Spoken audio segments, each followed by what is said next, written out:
We're right at quorum. It's up to you if you want to get us going or want to wait a little bit.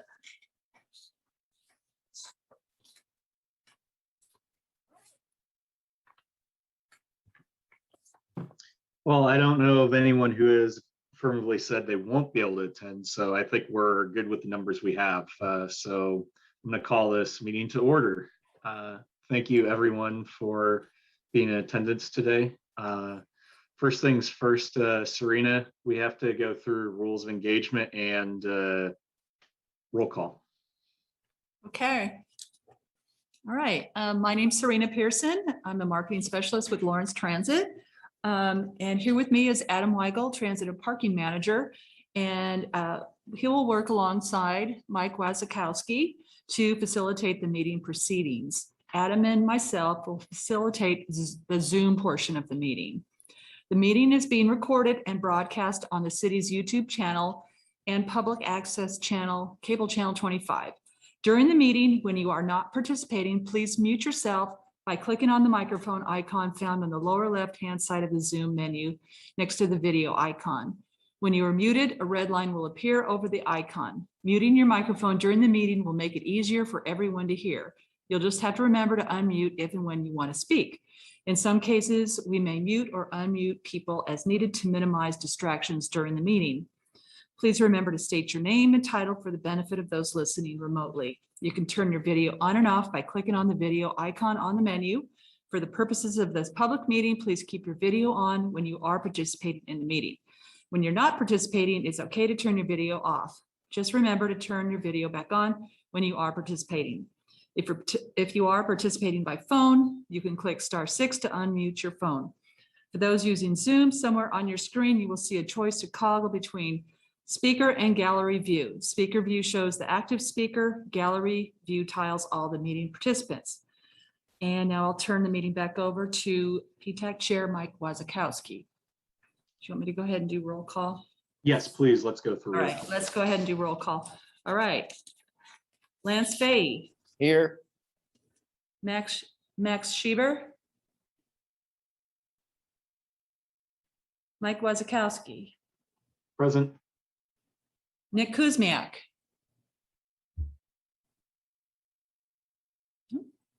Alan Ackland. Here. Gregory Critchlow. Here. Bill Wilson. August Rudisell. Here. Freddie Gibb. Here. Here, okay. That's 6 present, 3 absent. Thank you, Serena. First item on the agenda is public comment, and I'll note the agenda does not have any letters linked. And only other question then is there anyone in the city commission room seeking to comment? It looks from the picture, that's a big no, I'm guessing. There's not. Okay. Seeing no public comment, we will proceed to the minutes, which were linked under agenda item C. So I hope everyone has had an opportunity to review the minutes from August meeting. As always, I will ask for amendments 3 times and then we'll approve by unanimous consent. So for those of us committee members present, does anyone have any amendments to offer?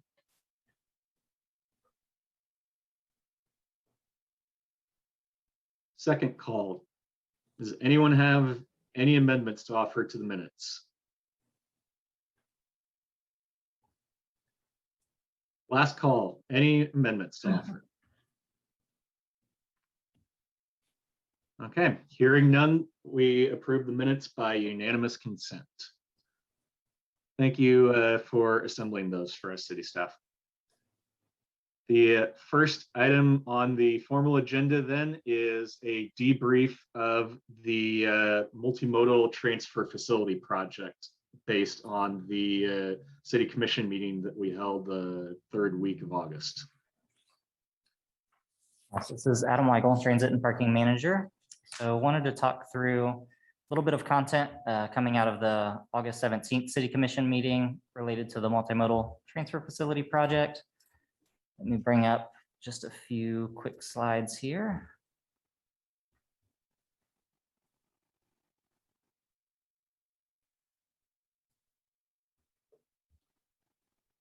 Okay, so we'll talk through where we're headed for the primary site out at Bob Billings and Crestline and the secondary transfer area downtown.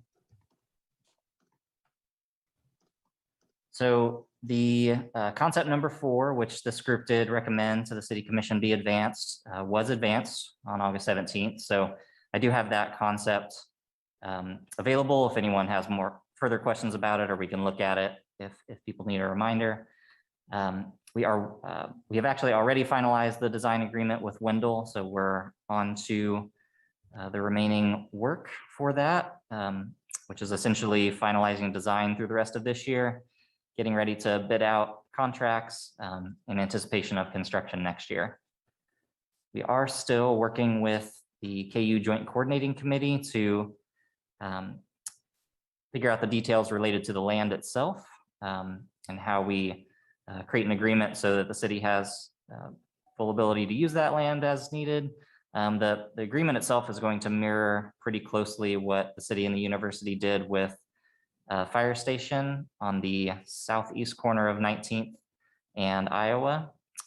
So it's a land swap essentially that allows the city to have a city building on KU endowment land is actually how it will ultimately be. We do have a public art component to the project, and the RFQ has been out for about the last month. It just closed, so we're getting together our review team to look at the proposals we got, and hopefully that sort of work goes through the Cultural Arts Commission. So we'll work through them to get someone selected. Likely an artist will be on board late October, early November. So we'll start plugging them in with our design team. The art component of the project is pretty wide open. I think a lot of people envision, something as simple as statue art or some kind of separate piece of art at the facility out of Bob Billings and Crestline. It could be a lot of other things. It could be components that are integral to the building itself, certain building materials, wall materials, glass etching, educational materials about the history of the land. It could be a wide number of things. So we're leaving that pretty open, and we'll start reviewing the proposals we got in from artists to kind of see what that creativity looks like. But that process, like I mentioned, will go through the Cultural Arts Commission. They'll help vet what we received and how that selection process goes. I can come back to Bob Billings if there are questions. Downtown is now on a different track than the Bob Billings and Crestline site. We were not able to advance a concept at the August 17th meeting. There were remaining concerns about site selection downtown. So what we need to do is some additional scoping and outreach for how we get to site selection for that work. What I'm calling here the first phase, and the second phase is what we generally imagine to be how we approach this next phase of work downtown, with the first phase being not looking at individual sites at all, and really only looking at the criteria we will use to evaluate sites, as well as defining a firm geographic boundary that we define as the downtown area that will only select sites within that boundary. So likely the rest of this calendar year will be spent, at least maybe a little longer, will be spent on that process, having a wide variety of public input opportunities and collaboration opportunities to figure out how we can come to an agreement on the criteria we will use to select a site. Next spring, summer is when we'll apply that criteria to sites within that area, using some of the guidance we got from City Commission in August, but also using what the community helps define for us the rest of this fall. So like I mentioned in the timeline, we're looking at the first phase, the scope of that. We're trying to get to commission in October so that we can get to work on that piece of the project. We'll do the actual site selection work in the spring, summer of next year and bring back concepts through MMTC, Ptac, and City Commission in summer, fall of 2022. So more or less the downtown portion of what we're trying to do with improved transit facilities has been shifted about a year likely.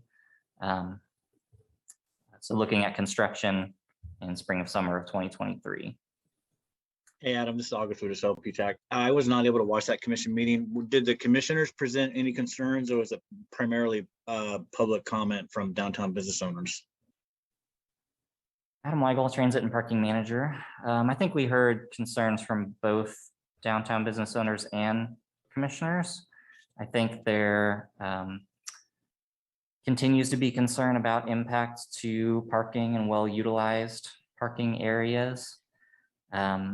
We had a few of our guiding principles validated or confirmed that, you know, we do desire to have this transfer facility downtown in the core of downtown. So in general, New Hampshire and Vermont, 6th Street to South Park is generally where the community and the commission desire for this to occur.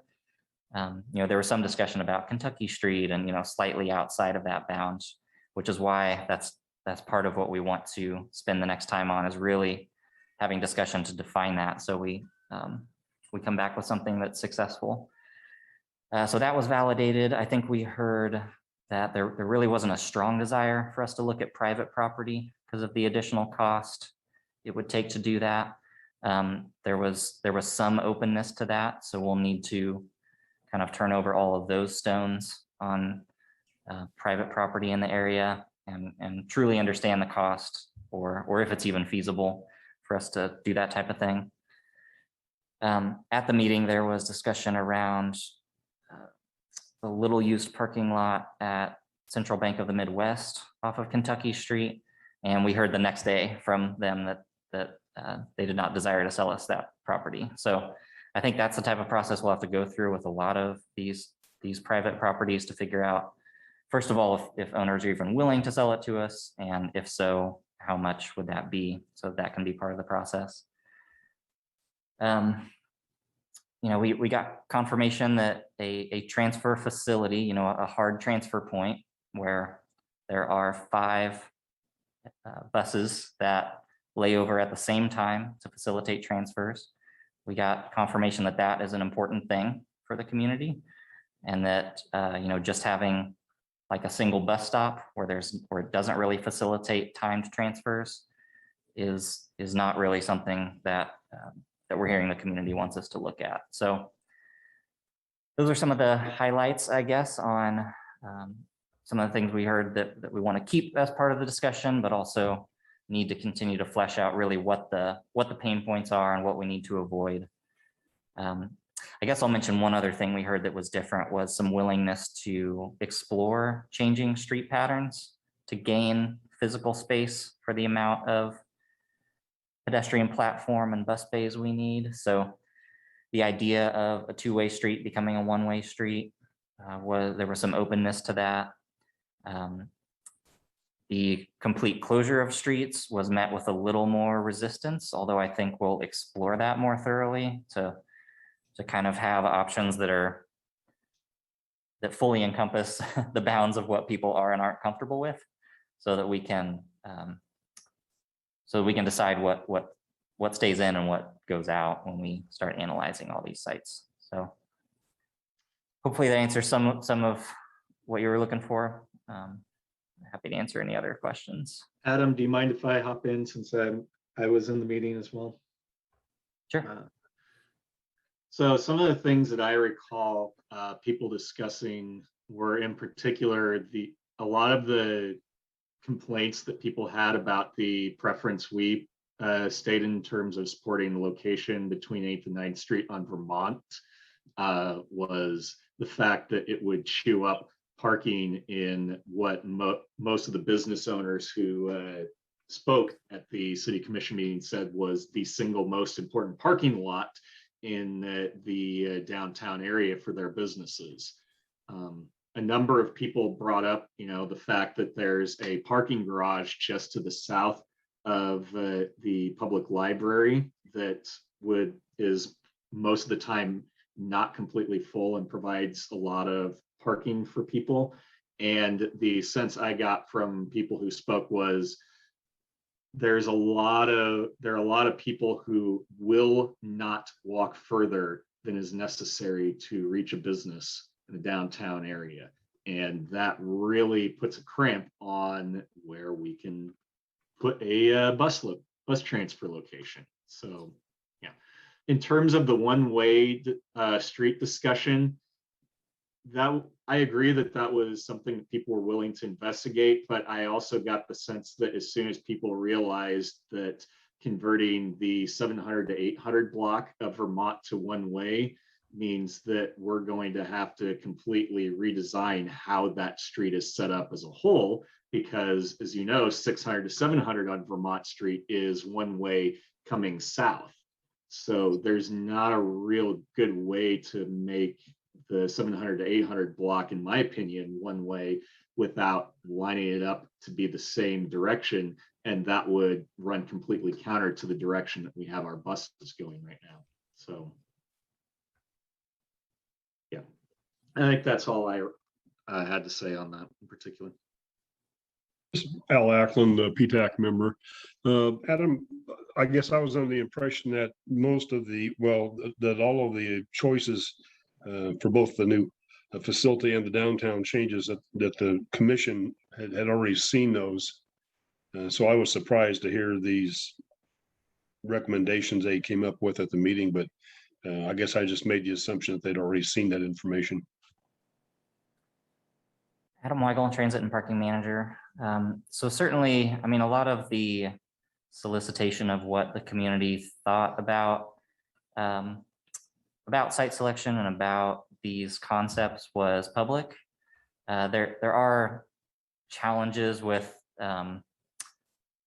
commissioners being able to engage in that discussion outside of a city commission meeting. So there hadn't been another prior city commission meeting for them to discuss amongst each other these concepts. They certainly could have observed and watched the process, because we made all that public and posted recordings of meetings and things like that along the way, but had not had a meeting opportunity along that way to get their thoughts and feedback until August 17th.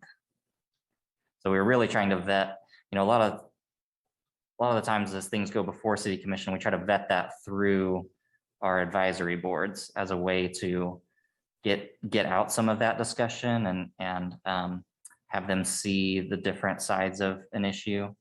So the attempt in this project and in many others that the city does was to try to foster that discussion in Ptac and Multimodal Transportation Commission.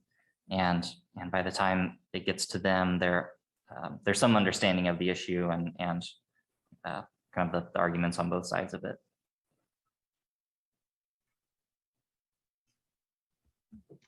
And I guess I'll build on that and say that'll certainly, I mean, we want downtown improvements that work for everyone. So we have to, in this next phase of work, we really have to think about a number of different ways we engage the community at large, commissioners, downtown businesses. We'll have to be creative in our public engagement plan, that package, and on how we get everyone at the table in a way that gets us towards something that will be successful. Nick Kuzmiak, Ptac. Adam, I was wondering if you could comment on the, I guess, previous public engagement, because I believe the way that you described it to city commission and also to us in various other meetings is that I think transit staff personally visited almost all the businesses from 7th to 8th Street on the west side of Massachusetts to hand delivered notifications and try to ask them about stuff. So I was kind of amazed when people at the city commission meeting said, oh, we had no idea about that. And no one I know has gotten any information whatsoever. So, I mean, I want to believe staff at this point, but I guess I wonder, are there any lessons learned from that we can use to potentially avoid that, I guess, accusation in the future? Adam Weigel, Transit and Parking Manager. I think that, so when it came to trying to get more engagement, I mentioned to this group that we had tried to do a number of virtual Zoom meetings to engage downtown businesses dating back to March and April, and had really not been happy with the level of engagement we got through that. So that was part of the impetus of us trying to figure out in June, we have to do something else. How do we get this more in front of people to inspire some discussion? In just physically walking into a few downtown businesses to ask them how they would recommend engagement happen. One of the historical things that was brought up was, I know there were some challenges faced by businesses on the 800 block of Massachusetts who did not feel very informed when the pedestrian canopy was being taken down behind their businesses. And part of that criticism was that information about that project was mailed to property owners. And then that information did not get to, in some cases, did not get to business owners and renters of those spaces. So what we heard from the few businesses we talked to was that, to reach the people who are there working every day, you should walk in and give us something. So that was the approach we took, to print postcards and walk in every door that was open and try to give it to somebody who was the manager or supervisor or could get it to those people. And there's a certain amount of trust that happens once you hand that card to whoever you're able to talk to. I think that moving forward, we'll probably, the next level that we could go to is to do that and also mail to every property owner. Because I know we did hear from some property owners that said they weren't notified, and they're correct that we didn't do direct mailers to them through this process. We did direct handoffs to people working in the buildings who we thought would be most affected. So I think that's a different angle we can take, is to try to do both, and perhaps that gets to more people. Kuzmiak, Ptac, thanks for the explanation. That makes more sense, because I thought when you were saying that you would hand deliver, notifications to everybody, that sounds like it would reach everybody who would actually be affected in person, whereas an absentee property owner may not be affected quite as much. So yeah, it does seem like maybe the better holistic approach would just be to do everything budget and, within budgetary constraints, that is. So glad to hear that things are still improving on that front. Thanks.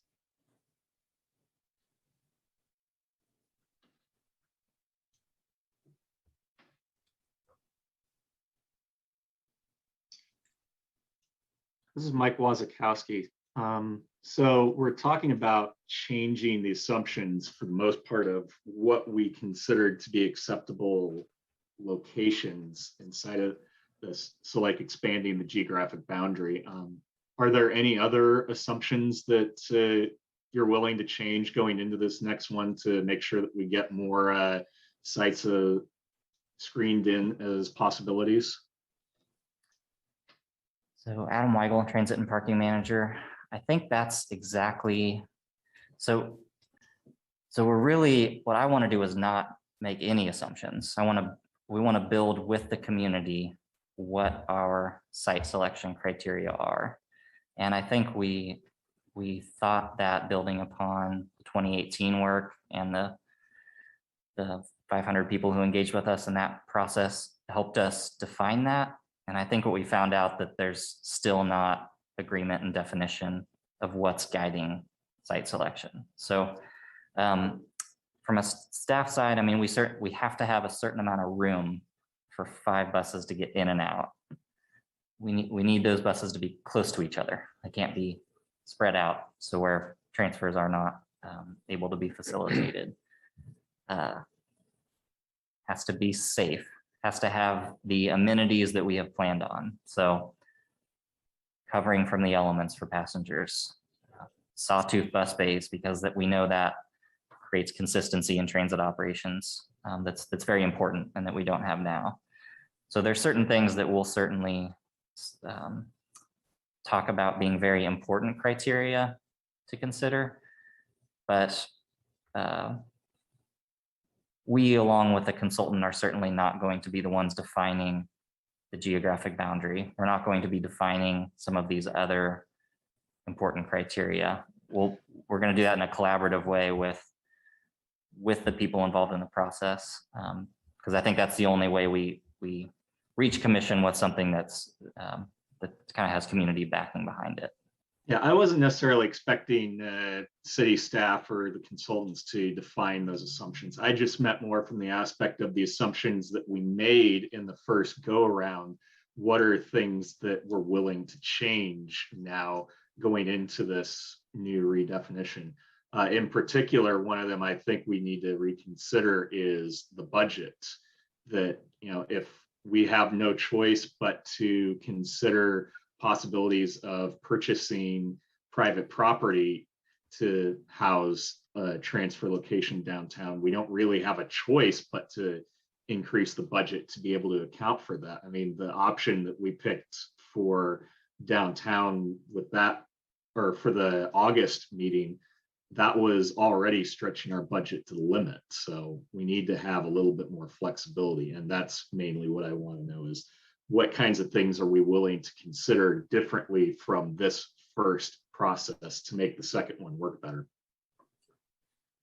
Yeah, those are great questions. Adam Weigel, Transit and Parking Manager. I think budget's tricky. I mean, we don't have a ton of room to flex. I do have on this slide AIC update. We unfortunately have not heard back from the state on the Access, Innovation, and Collaboration grants yet. We expected to hear that before the end of August, but we're on the edge of our seats still. But there is more than $1 million, close to $1.5 million that we asked for downtown improvements through that. So that would have a big impact whether or not we're able to secure those funds, on what sort of flexibility we might have. You know, there are transit funds that we continue to program for what we believe are the most, the highest and best use of those funds for transit operations. And dipping into those more could be an option. I don't know that staff would recommend use of those funds, several $1 million for a private site, if there's alternatives. So that's the type of thing where, you know, we'll probably need some additional direction if general funds come into the mix. You know, if the city is willing to commit funds from other areas to help procure a private site, perhaps that changes things. I think I'll be very interested to see how the process moves along for defining that geographic boundary. I think we are pretty challenged for this discussion around centrality and priority of having short walking distances for transit users. If we cannot, there wasn't much consideration of the other 2 parking lot sites that were part of the downtown options either. So my opinion is we're likely moving out. You know, we're likely beyond New Hampshire and Vermont unless we find some way to change street patterns to keep us within that area. But I think that's an area we'll be challenged. Is where's a good, really long-term place to put a stake in the ground for transit operations for now and long into the future. You know, there are certainly limits to that, and we want to make sure what we do now doesn't set us up for inconvenience, you know, not for transit passengers for a long time.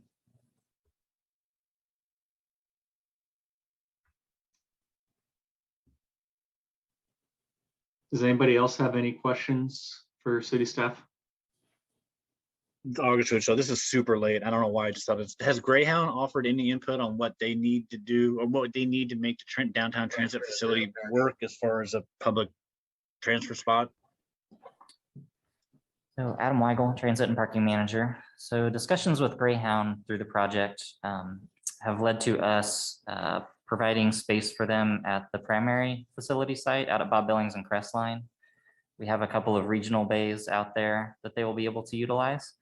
And they're actually quite excited about that. They educated us somewhat that a lot of their ridership is university students. And that site at Bob Billings and Crestline will actually be a closer connection for a lot of people that use the service.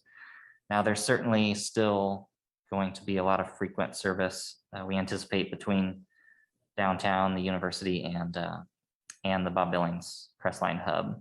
So there'll still be that access if people need to reach the Greyhound from downtown, but they're pretty interested in being out along that, close to Iowa Street's a real easy, easier way for them to drive in and out off of I-70 than what they currently do now and having to navigate some of the downtown area.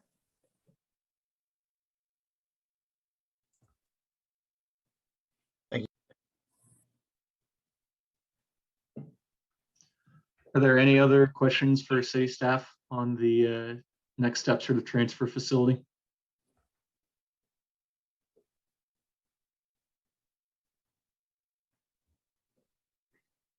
Okay, thank you very much for presenting that information to us, Adam. I know that going in front of that murder board with the city commission is not easy. Okay, next item on the agenda is discussion about mobile fare payment. So I believe you have a briefing and/or video to share with us. Yes, Adam Weigel, Transit and Parking Manager. So we are moving along with the mobile fare payment project.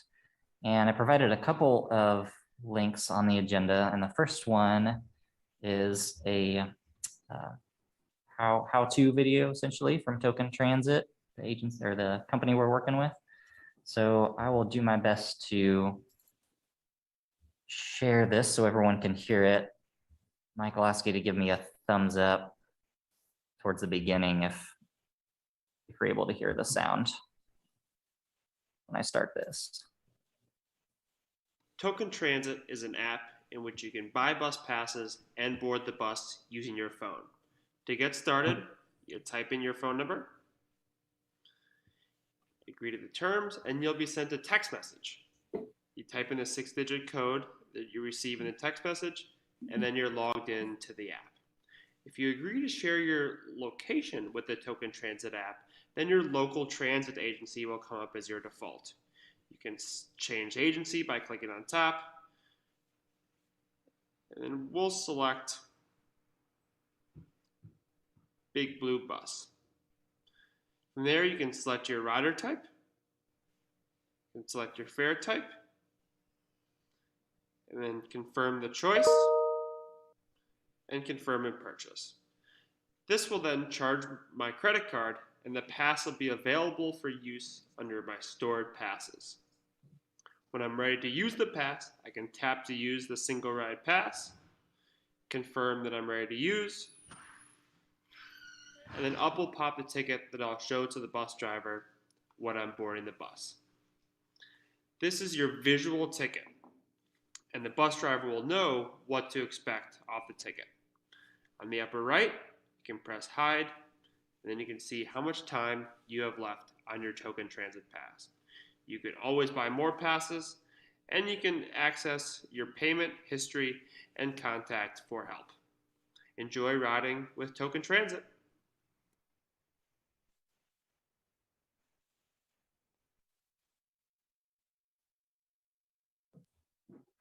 Okay, so I guess the first question is, we unfortunately couldn't hear any sound in here. Were you hearing sound on your end? Yes, Okay. we were, or at least So I was. That's just fine. So one of the things, and I'll bring up a short presentation now, one of the things to note with that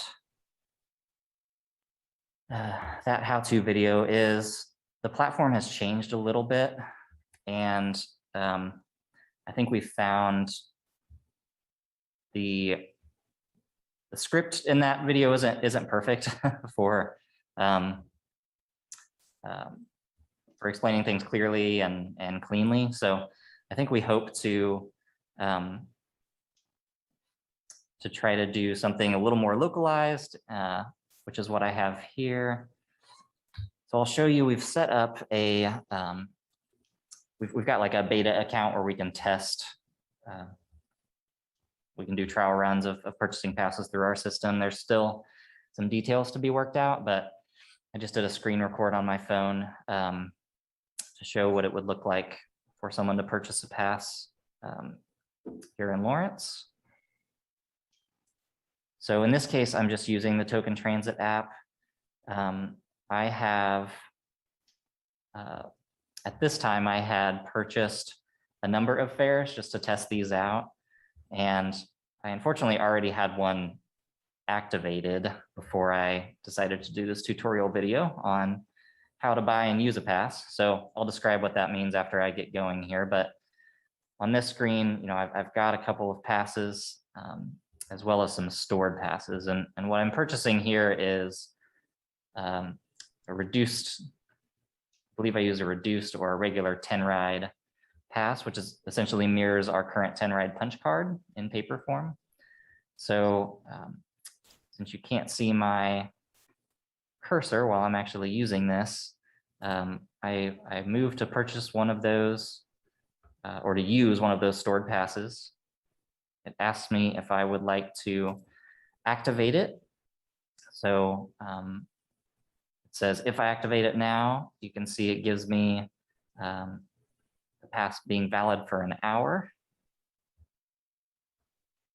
Adam, can I ask a real quick question? I'm sorry, because that was one of my concerns was you bought this before today, it looks like, and you can wait to activate it until, does it say right now? Is that correct? That is true. Yeah. So if you purchase any of these passes, they kind of go to this virtual wallet almost, and you don't have to, you activate them right before you want to use them. Okay.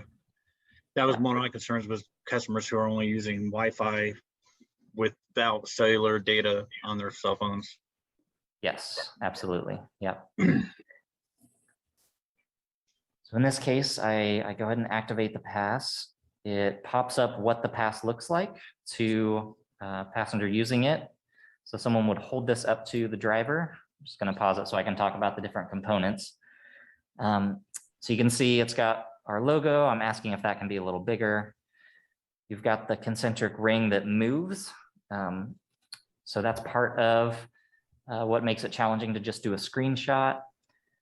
This time is also ticking, and you've got the date here. So, you know, the bus operator is going to look at, is this today's date? Is the time the correct time? And is this moving? That's their top three things they look at to tell, is this a real pass? Is this a pass that's not somebody recording a short video or taking a screenshot on their phone? In this case, I had mentioned that I had already had another ticket activated. So you see a big banner here that says 2 tickets.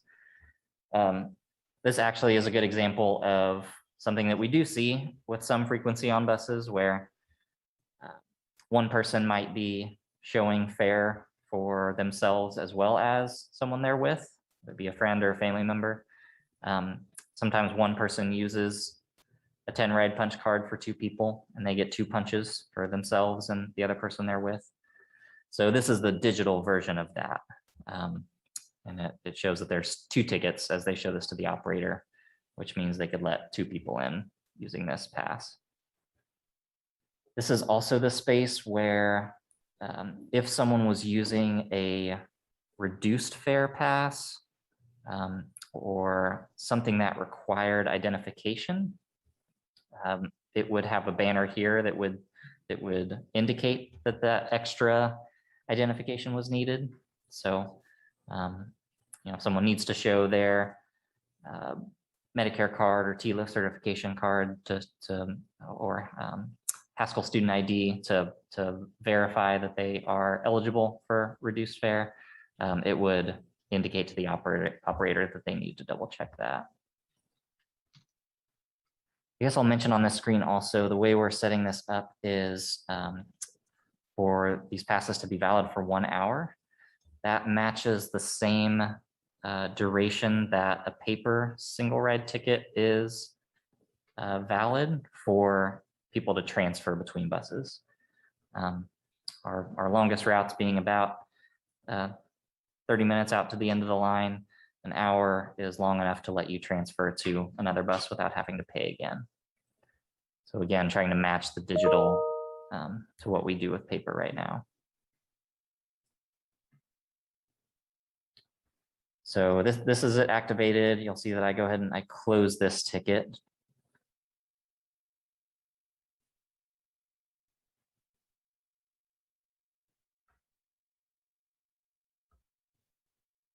Eventually you did, I think. As I close it, it still shows, in this case, I've got 2 tickets that are active for 59 minutes and 57 minutes. So I can just tap on these to reopen it back up if I need to show the bus operator again. Or if I'm doing that transfer, 30 minutes later, I can pull it up and show it to them. Let me run through a couple other things, and then I'm happy to circle back with questions. One of the areas we're really interested in is how this platform can operate across the different applications people use when they are navigating our system. So Token is what they call app agnostic, which means that they don't really care if people are using their app. They need to have an app in case there are some instances where certain trip planning apps don't work with them. So people certainly do use it as a standalone app. But one of the reasons we went this direction is because of the integration with other trip planning apps. So if you're using Google Transit app or Move It, you can do your trip planning and not have to leave that app to pay for your ticket. I actually was at a conference in St. Louis this last week and got to try this very thing. And in that case, I used Transit app to navigate my, find out what bus and train I needed to use. And then right at the bottom, it asked me, prompted me to purchase a fare. And I was able to do that within the app and not have to download something new or go outside to figure that out. I mentioned Double Map here. Double Map is our current app that we promote. It's My Bus Lawrence is the white label branding of that. That app does not have trip planning capabilities like A to B trip planning. It does have real-time bus information that you can look at.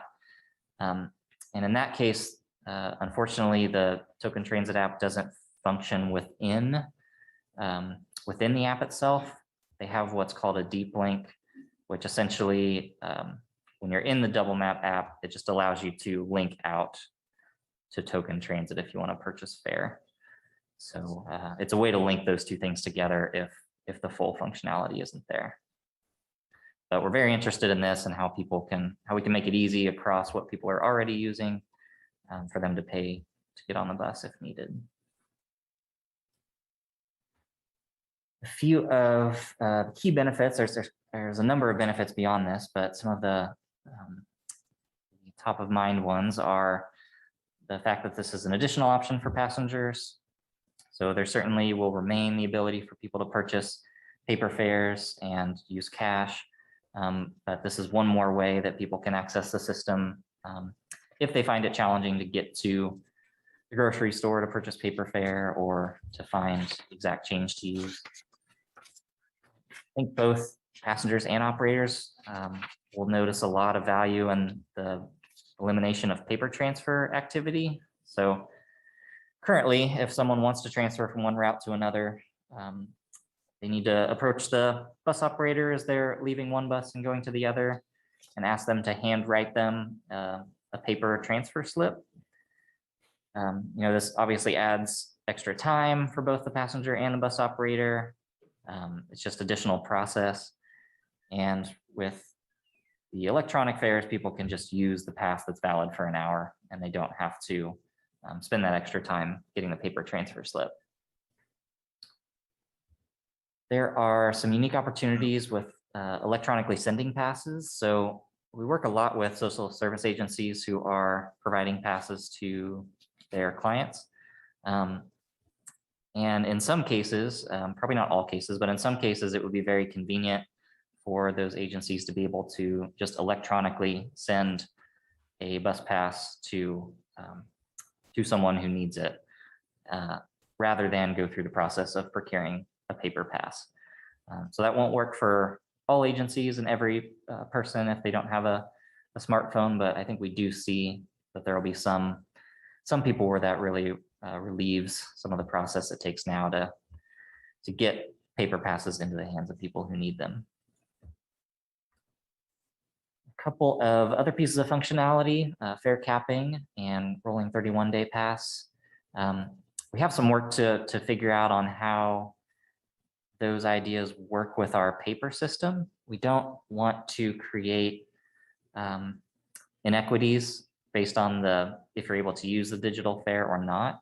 So we're trying to figure out the right way to take advantage of these benefits of the digital space, but not unfairly not offer that option to people who are using paper passes or cash. So there are, I think, some avenues for us to do that, but we need to have some additional discussions with Token to figure that out. Fare capping, just to explain that a little bit, is the idea that there are some people who cannot afford to upfront pay for a monthly pass. So even at reduced fare, monthly pass at $34 just might not be something someone can accumulate all at once, but they can purchase, they have enough money for one trip at a time. What that can sometimes result in is towards the end of a given month, someone who just may not have the upfront cash ends up paying more than $34 over the course of a month, as they're paying $1 at a time. So in this digital space, there's fare capping, which essentially prevents someone from ever paying more than the best price. So if someone's about to buy their 35th single ride ticket, the app will stop them and say, you've already spent the equivalent of a monthly pass. The rest of your trips this month are free until the next trip starts. It caps your fare at kind of the best deal for you. I'm sorry, because I used the monthly fare. Can you repeat that? If you ended up inadvertently buying enough passes to warrant a monthly pass, it just automatically rolls over? Yes, it prompts you and says, you have reached this cap, and we won't allow you to buy any more fare. Use this monthly pass instead, because you've reached your the cap, and we want you to get the best deal. So that's really awesome, because there have been months where I inadvertently spend more than what a monthly pass was, not knowing I would benefit from having a monthly pass ahead of time. So that's really awesome. Right. So we're just trying to navigate the best way to take advantage of that, that really great option, while still figuring out what that means for people who don't have a smartphone and can't tap into this. So it's always a balance of how do we leverage the best tools in our tool belt, but do it in a way that is equitable. And I believe Token has a couple different ideas for us. We just have to explore those a little bit. Okay, and I'll just mention a couple other things.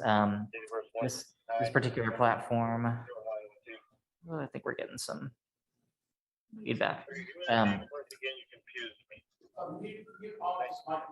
Okay, this particular platform is used by more than 140 agencies across the US and Canada. So that's pretty exciting for us as well. It's used by some regional agencies nearby Kansas City, Manhattan uses it. So just the idea that we can start limiting all the different apps and payment platforms people have to use in the area to navigate is a really exciting thing.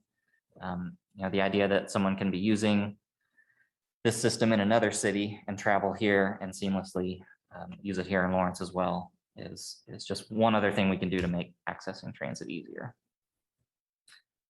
Lastly, there is the functionality to do multimodal trip payment. So we won't initially be able to take advantage of this because we don't have bike share, scooter share in the area currently.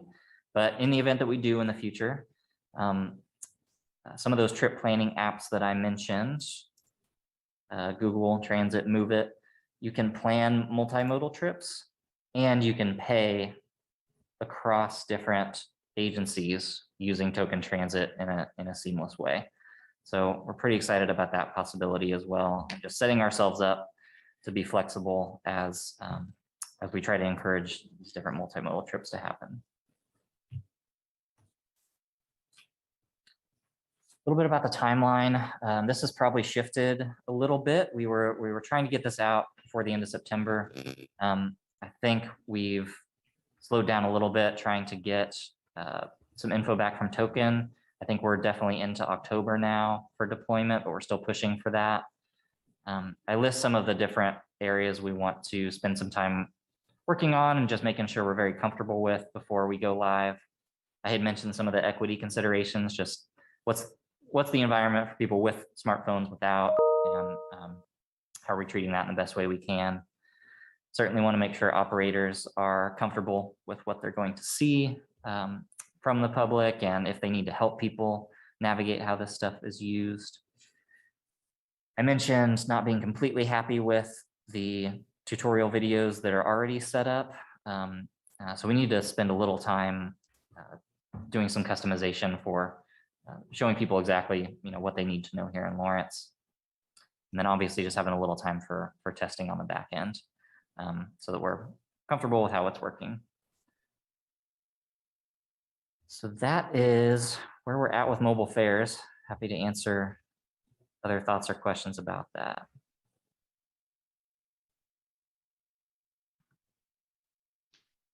This is Mike Wazakowski. The only thing I would point out is I'm not sure that the tutorial video and what we've talked about, to me, it's pretty explanatory. I can figure out how to do the transfer thing, but I think it would be helpful to have a tutorial that's specifically like focused on, you want to make a point-to-point trip, and one where, hey, I want to make a transfer to get to my destination instead.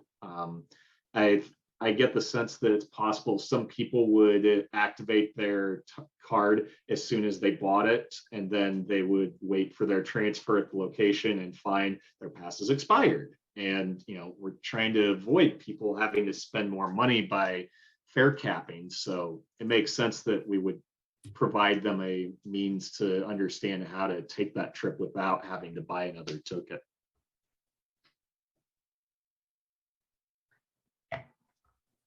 Yeah, Adam Weigel, Transit and Parking Manager. Those are great points. And yeah, I think we've started to look to, there are other agencies, of course, that have rolled this out, and they have done their own version of training videos. So we've been watching some of those to see how they present the information, and have learned a couple of things that are not in the stock token transit video that I think we will try to employ. Thank you, Adam. Does anyone else have any questions about the mobile fare payment?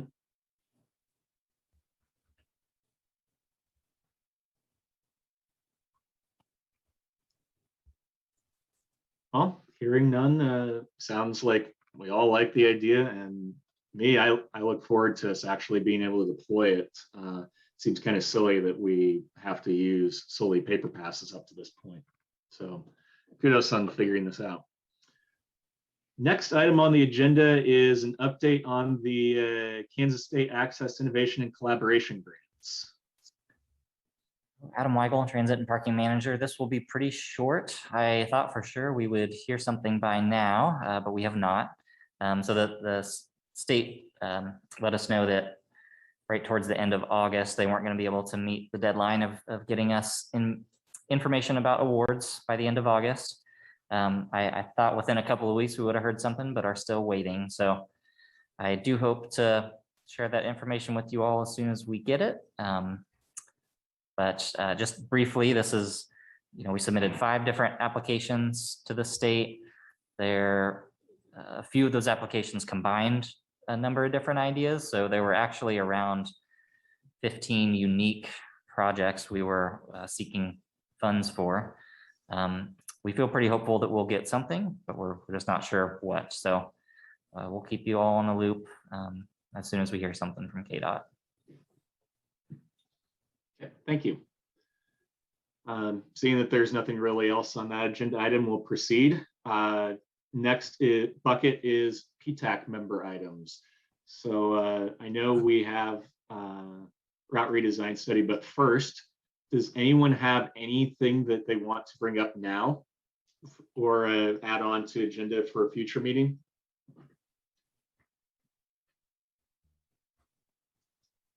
Yeah, this is Ptac member Freddie Gipp. Adam, when do you think we can circle back to the conversation of like the art, but for the bus design? I know we briefly talked about that and we haven't talked about it since then, but do you think is that something to consider in that with the Lawrence Art Commission, or what would that transpire as? So Adam Weigel, Transit and Parking Manager. Are we talking about, so we have a still early in the process of joint branding discussion with KU on how we create a system that's got like a unified look to it. Yeah. Is that what we're discussing or something else related to? It was, remember I talked about the 1% of the public art for the police station, and then I talked about could something be set aside in regards for like indigenous artists and the buses or whoever, just that kind of conversation. I don't want to take too much time, but No, that's a good discussion. So Adam Weigel, Transit and Parking Manager. So the Percent for Art program, so that applies to like facility projects that the city does. So that is what we're employing with the multimodal transfer facility project. And that's I had mentioned the RFQ that just closed recently. So we'll have to look at the different artists that submitted their applications and work through that. I would hope and expect there to be perhaps some artists within that who are representative of indigenous culture here in the area. I think we do hope to see some of that. As far as the buses themselves, we have not, we haven't done, it's been a while before my time when we did, a specific project to get some Van Gogh art on the side of one of the buses. But we've as far as the artwork on the buses, we've been trying to, create kind of consistent branding through that. We haven't yet discussed kind of what it would look like to have a more artistic program through that and how that might be funded. So I'm interested, I guess, to know a little more. Would it be, I guess, are there some example agencies or areas where we've kind of seen this thing before that we would? probably. This is Ptac member Freddie Gipp. That was just kind of something to consider in the future. Not anything immediate. I just think as time progresses and everything kind of moves forward, this would be an interesting project to kind of undertake. Okay, absolutely. That's it. That's all I have. Thanks, Freddie. Do any other Ptac members have things they'd like to bring up now or add to a future meeting agenda?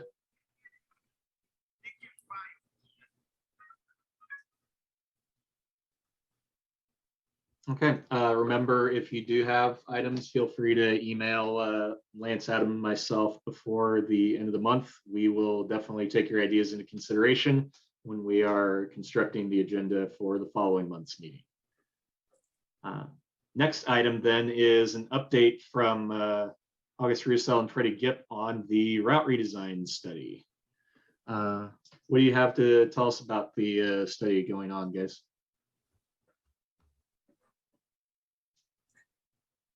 Hello, August Roussel. For the route redesign, we just did the KU side of the city transit system. We went over each route individually, went over ridership, went over ideas and changes that we had or questions that we had. And it was just as productive as the city side. I learned a lot about the KU buses since I'm not super familiar with them. I learned how many exactly KU buses there were, which was really interesting too. So I bet we're getting closer to having a solid idea of what our routes are going to be. Freddie, do you have anything to add? No, it was just what August said. They were just going through the strength, weakness, and opportunity of each route that was connected to the university. And then that was pretty much it. Okay, thank you. I do have one question. What are we looking at in terms of timetable for being able to see examples of what these new routes might look like? Do you have any idea on that? It's a great segue. So Adam Weigel, Transit and Parking Manager. So that is the next step. So as August and Freddie said, we've spent some time kind of critiquing each route, what's good and bad about it, what might be some opportunities. And now the consultant is starting to piece those opportunities together into scenarios. So the next route redesign steering committee meeting here in a couple of weeks will focus on what we heard out of the survey and outreach component. So we've got a lot of information coming forward with that. You know, there were all those trade-off questions between are people willing to, are they interested in Sunday service if it means we have to reduce service elsewhere? Are we interested in greater frequency along certain routes if it means we have maybe routes that go fewer places? So we've learned a lot of interesting things through that, and I think the consultant will have some a lot of good data to share that will help guide kind of what direction we go down.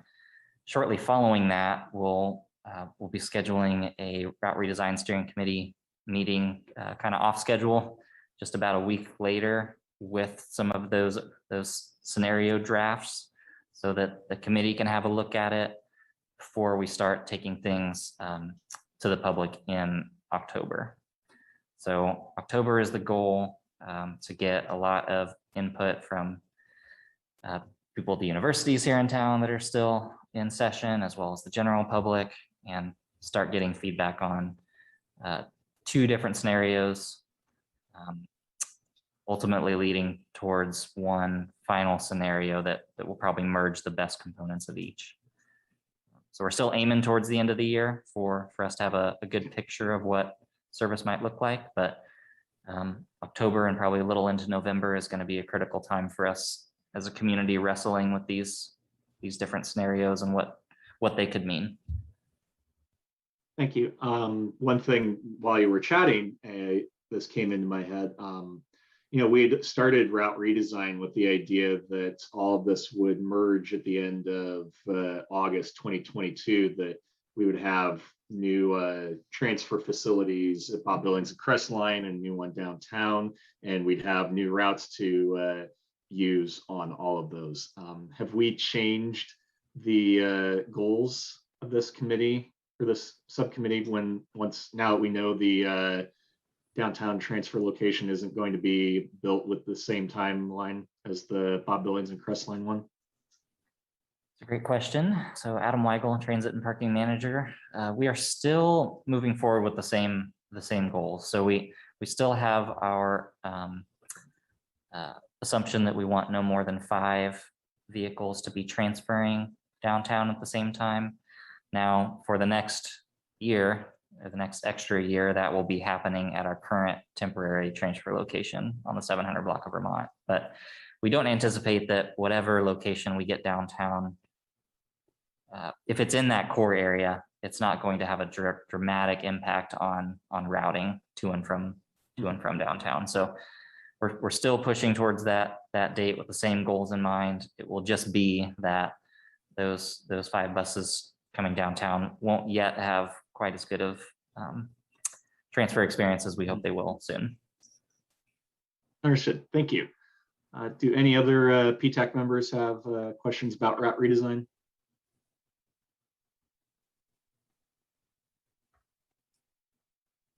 Okay. Hearing none, thank you, August, Freddie, and Adam for that update. Next item on the agenda is miscellaneous transit staff items, electric bus projects, bus stop amenities, a draft Arcgis dashboard, and an idea about taking a group ride somewhere. So take it away, Adam. Yes, thank you. Adam Weigel, Transit and Parking Manager. So we'll start with electric bus project. So tomorrow night on the commission's agenda, we have a consent item for the next step in charging infrastructure. So the consent item is to purchase the actual components that will be mounted at our maintenance facility. So charging boxes and the dispensers used to plug into the vehicles. We are currently working with university. We've already got approval to be doing the construction work. We expect that construction work to start in about a month, maybe a little longer, to get all the site prep that we need out of the maintenance facility. So the new concrete pads that the chargers will be mounted on, and all the conduit and wiring that needs to be included out there. Westar is bringing some power around the side of a property to a more advantageous location for us.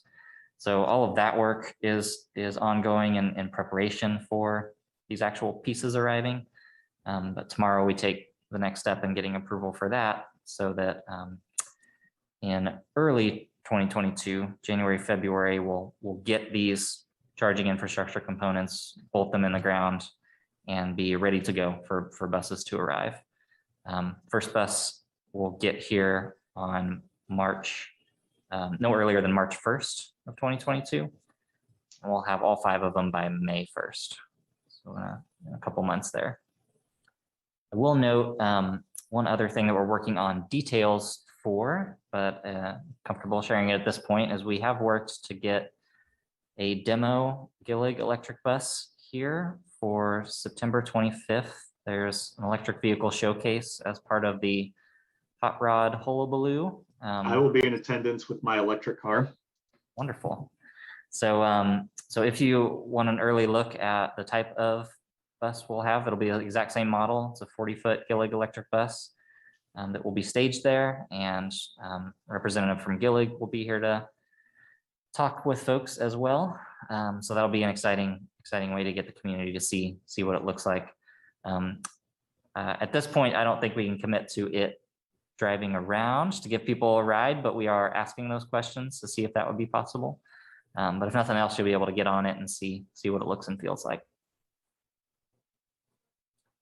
That's what I have for electric bus. Any thoughts or questions on that?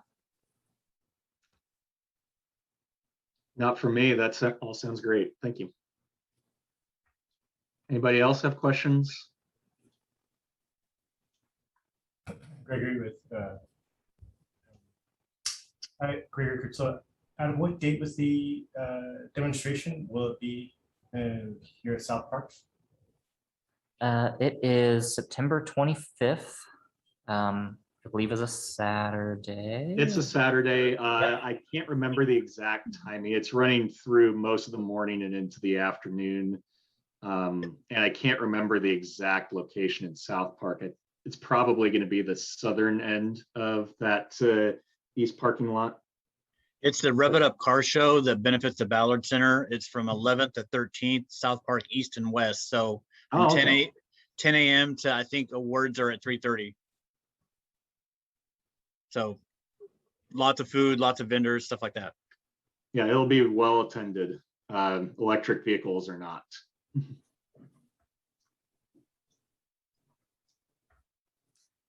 Any other questions?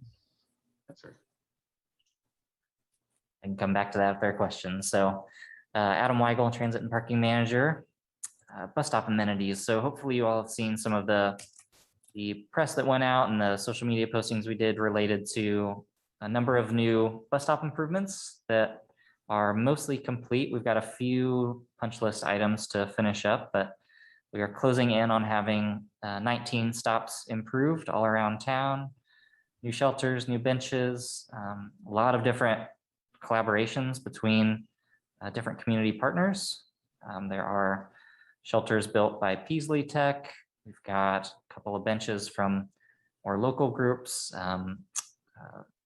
Lutheran Church, as well as Girl Scout troop. There are new perforated metal shelters, which are our next step into the prefabricated models we'll be purchasing instead of the glass shelters that we have out now. Should help us a lot with maintenance. Those glass shelters tend to get hit by mower rocks and snowplow, ice, and different things like that. So should help us on the maintenance side of things, and they look really, really great. So if you have a chance to check out some of those, they're quite literally all over town. So we'll keep moving on that and trying to improve our bus stops.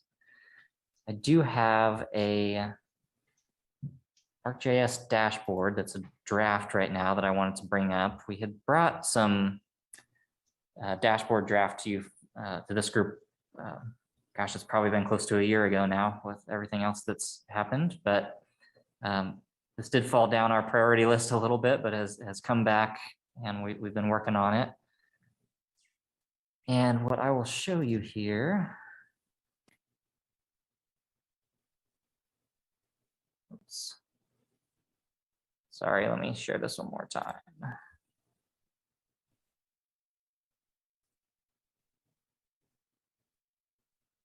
Okay, so what we're looking at here is a pretty early iteration of what this dashboard could look like.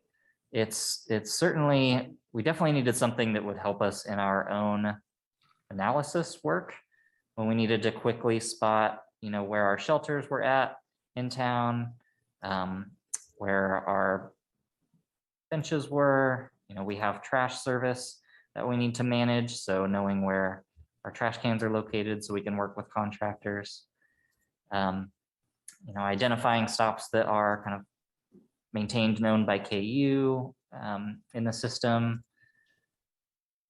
If we wanted to kind of zero in on our current phase of sites, so these 19 sites that we improved recently, this is a way to kind of quickly see what's going on at each of those sites. And there's a host of information related to each point. So this is still, I quite like how this has come together. It's still very much an analysis tool. We're working with some of our GIS staff. They have a slightly different idea for a perhaps better way to present this to the public that's maybe a little less technical, but still dynamic like this.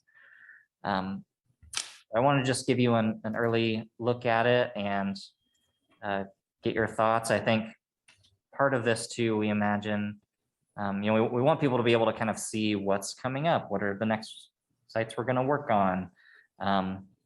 If they're curious about where shelters and benches are, if people want to look at a specific stop and see a picture of it. That's not a functionality we have yet, but it's one it sounds like we can have, where there will be a link to a photo for every single stop. So it's a tool we've been working on, and it definitely has already provided a lot of analysis value to staff, but we're excited about also just the transparency and added value for the general public on what we're doing. And I'll probably leave it at that if there are any thoughts or questions about this effort. Al Ackland, Ptac member. We actually have almost 36,000 average weekday passengers. That is the neighborhood we're in, yeah. So this combines our current ridership looks back pretty far. We need to tighten up how we're measuring ridership by stop more consistently as we move through this. But right now it's pointing, I believe, to September 2019 data, average passengers per weekday at each stop, and combining that. So that number is certainly one that is, during a semester time period, that number will be less when KU's not in semester. But yes, an impressive number for sure. Very crucial with Ptac. And there might be an answer, but I just don't know about this already. Will this particular map, is this accessible to the public, and where do they find it, if it is? Yeah, good question. Adam Weigel, Transit and Parking Manager. This is a sneak peek for you and the public at large. We haven't yet got it to a place where we've made it public. We We've got a number of things we just want to tighten up. And like I said, I think GIS staff has a slightly different platform they're looking at, still in the Esri bank of platforms, but maybe not this specific layout. So we're hoping to make this public as soon as we can, but still have some work to do. Just a couple of quick examples. I think when you click on an individual stop right now, we've got just way too much information that's probably not helpful to the public at large. So we need to figure out how to best communicate some of that. I mentioned the photos not being in there. Our phasing, I think we'll want to work a little bit on the naming conventions of these so people really know what they're looking at. If people are curious what the next round of improvements is going to look like, we've got some work to do there to make that easy to navigate and transparent. So not quite, Gregory, but hopefully very soon. Okay, thank you.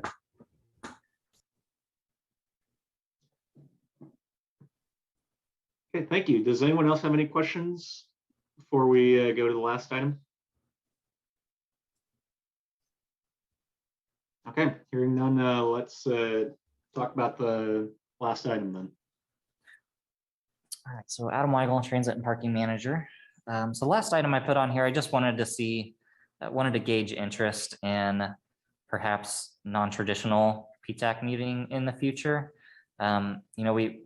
We always have plenty of things to put on the agenda, but I do think there could be value in having this group be more familiar with bus operations and the maintenance facility, and was just thinking about the idea of us taking a group ride out to the maintenance facility for a quick tour, or we could visit one of the new bus stop improvements to talk about the anatomy of a bus stop and all the different components that we try to fit in and make it accessible, and the different street things we worry about, like drain inlets and sight distance and things like that.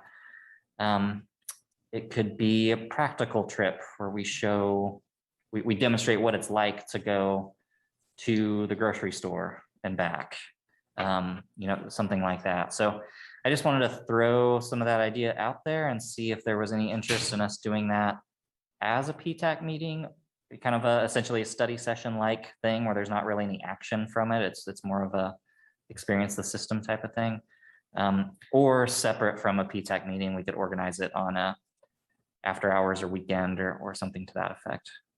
So just really interested in anything anyone would have to say. I'll jump in, like Wasikowski Chair. I think it's a good idea. I don't necessarily like the idea of doing it in lieu of a regularly scheduled Ptac meeting, because we do have, obviously we're at 2 minutes before 5:30 and we have chatted a lot about a lot of different topics. I don't anticipate that's going to change. So I would say let's figure out a time outside of our normal Ptac meetings to make this happen.